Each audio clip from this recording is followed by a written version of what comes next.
Janapriya upscale 2 BHK 45 lakhs, 3 BHK 60 lakhs మాత్రమే. సితారా సైనిక్పురి. నమస్కారం, welcome to I dream. నేను మీ సంగీత. ఒక మహిళ ఒక అబ్బాయి దగ్గర నుంచి హగ్ ఇచ్చినందుకు 3,73,000 రూపాయలను వసూలు చేసింది.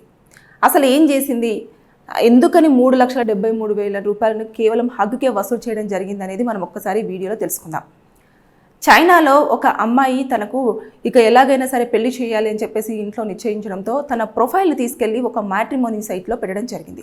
పెట్టిన కొన్ని రోజుల్లోనే ఆవిడ ప్రొఫైల్కి తగ్గట్టుగా ఒక ప్రొఫైల్ కూడా రావడం జరిగింది. మాకు మీ అమ్మాయి అంటే ఇష్టం, మేము పెళ్లి చేసుకోవాలనుకుంటున్నాము అని చెప్పేసి చెప్పడంతో పెద్దలు ఇద్దరు కూడా ఇద్దరి అబ్బాయి తరపున వాళ్ళు మాట్లాడుకోవడం జరిగింది. మాట్లాడుకున్న తర్వాత అన్నీ అనుకూలంగా ఉన్నాయి, అన్నీ బాగా ఉన్నాయి అని చెప్పేసి వారికి నిశ్చితార్థం అంటే ఎంగేజ్మెంట్ కూడా చేయడం జరిగింది. జరిగిన తర్వాత ఇక కొన్ని రోజులు అలా వెళ్తున్న సమయంలో ఇంకా పెళ్లి ముహూర్తం దగ్గర పడుతుంది. వీరికి ప్రీ వెడ్డింగ్ షూట్ అనేది కండక్ట్ చేద్దామని చెప్పేసి ప్రీ వెడ్డింగ్ షూట్ కూడా కండక్ట్ చేసుకోవడం జరిగింది.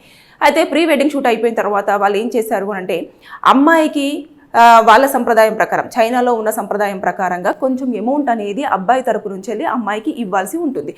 ఇచ్చినప్పుడు వాళ్ళు 20 లక్షల రూపాయలని ఆ అమ్మాయికి ఇవ్వడం జరిగింది.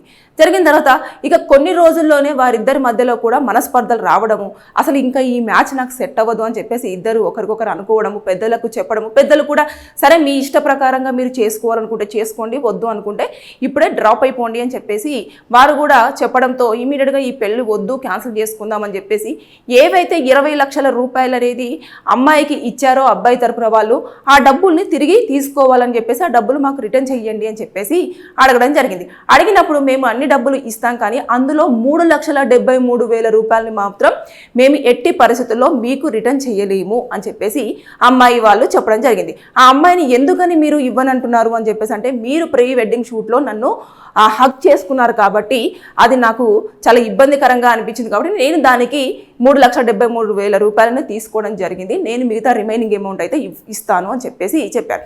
అంటే ఇక్కడ మనము దీంట్లో ఎలాంటి కేసులు అప్లికేబుల్ అవుతాయి, లేకపోతే ఎలా శిక్షలు ఉంటాయా, లేదంటే డబ్బుల్ని వసూలు చేసుకోవచ్చా లేదా అంటే అక్కడ అమ్మాయికి సంబంధించి ప్రైవేట్గా అంటే ఇప్పుడు హక్ చేసుకున్నాడు అంటే తన శరీరాన్ని ఈ అబ్బాయి తాకాడు కాబట్టి, అంతేకాకుండా తన గౌరవాన్ని కించపరిచేలాగా అలా అందరి ముందు హక్ చేసుకొని ఒక ఫోటో దిగాడు కాబట్టి ఆవిడనేది నాకు ఇలా పరువు పోతుంది అన్న ఉద్దేశం ప్రకారంగా డిఫమేషన్ కింద మాత్రమే ఆ డబ్బుల్ని వసూలు చేసుకోవడానికి ఆవిడకు ఛాన్స్ ఉంటుంది. కాబట్టి అక్కడ ఉన్న లీగల్ ప్రకారంగా, అక్కడ ఉన్న సెక్షన్స్ ప్రకారంగా వాళ్ళు ఎలా చూస్తారు ఏంటి అనే దాని మీద డిపెండ్ అయి ఉంటుంది. ఎప్పుడైనా సరే వేరే కంట్రీకి మన కంట్రీకి చాలా అంటే లీగల్లో ఉన్న సెక్షన్స్ కానివ్వండి, అందులో ఉన్న పనిష్మెంట్స్ కానివ్వండి, కొంచెం వేరియేషన్ అనేది ఉండడం జరుగుతుంది. అంటే ఇక్కడ మనకు ఎలా ఉంటుంది అంటే అరే ఇచ్చేసేయండి, లేదంటే అమ్మాయి అని చెప్పేసి ఇలాంటివన్నీ పెద్దలు కూర్చొని మాట్లాడుకొని అక్కడ కనుక తెగదెంపులు కాకపోతే అప్పుడు కోర్టు దగ్గరికి వెళ్ళేసి ఆ డబ్బుల్ని వసూలు చేసుకోవాలని చెప్పేసి కేసులు పెట్టుకొని తిరగడం అంటూ ఉంటుంది. కానీ ఇక్కడ ఎలా ఉంటుంది అంటే అక్కడ ముందుగానే అన్ని ప్రిపేర్డ్గా ఆ చట్టంలో పొందుపరచబడి ఉంటుంది. పొందుపరచబడి ఉన్న తర్వాత ఇలా ఒకవేళ పెళ్లి కనుక క్యాన్సిల్ చేసుకుంటే మీరు ఆ డబ్బుల్లో మీరు వారికి అనుకూలంగా ఏమైతే ఉంటాయో అవి తీసేసుకొని మిగతా రిమైనింగ్ అమౌంట్ ఇవ్వచ్చు అని చెప్పేసి అన్న ప్రకారంగా ఉండొచ్చు.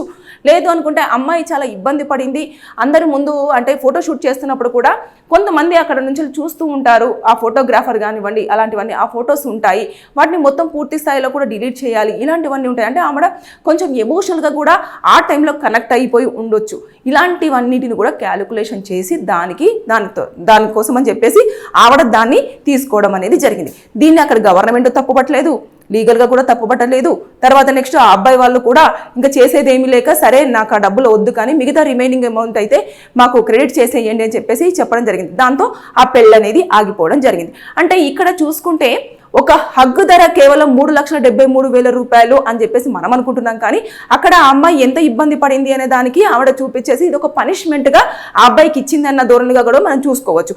అయితే ఇందులో ఇంకొకటి ఏంటంటే అబ్బాయిలు కూడా అమ్మాయిల విషయంలో ఏంట్రా బాబు ఇంత కమర్షియల్ అయిపోయారు, ప్రతి దానికి డబ్బులతోనే ముడిపెడుతున్నారు, అసలు ఎలాంటి ఫీలింగ్స్ కానివ్వండి, ఎమోషన్స్ కానివ్వండి, లవ్ కానివ్వండి, కేరింగ్ కానివ్వండి, అటాచ్మెంట్ కానివ్వండి, ఇలాంటివన్నీ కూడా అమ్మాయిలలో ఎందుకు ఉండడం లేదు, ఒకటి సరిగ్గా వాళ్ళకు కుదరట్లేదు అంటే ఇమీడియట్గా ఇంకా దాన్ని బ్రేక్ చేసుకోవాలని చెప్పేసి అన్న దూరంలోనే వ్యవహరించడం జరుగుతుంది. దానికి వాళ్ళు కొంచెం నష్టపరిహారం కింద కూడా డబ్బులు అనేది వసూలు చేస్తూ రావడం జరిగింది. దీనివల్ల అబ్బాయిలు ఎవరైతే ఉన్నారో వారు అమ్మాయిని పలకరించాలన్నా, అమ్మాయితో రిలేషన్షిప్లో ఉండాలి అన్నా, అమ్మాయిని పెళ్లి చేసుకోవాలన్నా కూడా చాలా వరకు భయపడుతున్న సందర్భాలనే మనం ఇప్పటి వరకు చూస్తూ వస్తూ ఉన్నాం. ఏదేమైనా సరే కానీ ముందుగానే ఇవన్నీ పకడ్బందీగా చూసుకొని తర్వాత నెక్స్ట్ ఒకరికొకరు సెట్ అవుతారా లేదా అని తెలుసుకున్న తర్వాతనే డబ్బులు ఇవ్వడం కానివ్వండి, అంటే ఇచ్చి పుచ్చుకోవడం చేసుకోండి. దాని తర్వాత నెక్స్ట్ ప్రీ వెడ్డింగ్ షూట్స్ కూడా మీరు దిగేటప్పుడు కొంచెం నామినల్గా దిగండే తప్పించి మరీ హగ్గులు చేసుకొని లిప్ లాక్స్ చేసుకొని, కొంతమంది అయితే మరీ ఇంకా ఎక్కువగా ఓవర్గా చేస్తూ అందులో ఫొటోస్ దిగుతూ ఉంటారు. ఇవి ఇప్పుడు ఏం ప్రాబ్లం ఉండదు, కానీ ఎప్పుడైతే కొంచెం ఇద్దరికి కూడా డిస్టర్బెన్సెస్ వచ్చి ఇంకా ఫ్యామిలీ లైఫ్ అనేది క్విట్ అవ్వాలి అనుకున్నప్పుడు మాత్రమే ఇవన్నీ కూడా తెర మీదకి వచ్చి చాలా ప్రాబ్లమేటిక్ అయ్యే ఛాన్సెస్ ఉంటాయి. అబ్బాయి అంటాడు నేను మొత్తం డిలీట్ చేశానని, అమ్మాయి అంటది లేదండి నా దగ్గర నేను చూశాను, ఇంకొక 2 ఫొటోస్ తన దగ్గర ఉన్నాయని. ఇలాంటివన్నీ కూడా చోటు చేసుకునే అవకాశాలు ఉంటాయి. కాబట్టి ఆవిడ ముందు జాగ్రత్తతోనే అలాంటి డబ్బులు వసూలు చేయడం జరిగింది. కాబట్టి ఎందుకురా వచ్చింది మళ్ళీ ఈ ఫొటోస్ ఏమైనా దగ్గరగా ఉంటే మళ్ళీ నాకు ఏమైనా పెనాల్టీ పడే అవకాశాలు ఉంటాయన్న ధోరణితో కూడా ఆ డబ్బులు వసూలు చేసిందని చెప్పేసి మనం అనుకోవచ్చు. ఏదేమైనా సరే కానీ అబ్బాయిలు మాత్రం అమ్మాయిలు అంటే బాబోయ్ ఏంట్రా ఇంత కమర్షియలా అని చెప్పేసి అన్న థాట్లోనే చేయడం జరుగుతుంది. అమ్మాయిలు మీరు కూడా కొంచెం అబ్బాయిల విషయంలో ఆలోచిస్తే మంచిదనేది నా opinion. Thank you. And for more videos, Please subscribe to iDream. Please subscribe to iDream. Please subscribe iDream. And please subscribe to iDream. For more videos, subscribe to iDream. please like, share and subscribe to the channel. Congratulations, iDream. subscribe to iDream. Subscribe to iDream. So subscribe to iDream Media. iDream की iDream team अंदर की huge congratulations. Please subscribe iDream Media. Please subscribe to iDream. Subscribe iDream. Please subscribe to iDream.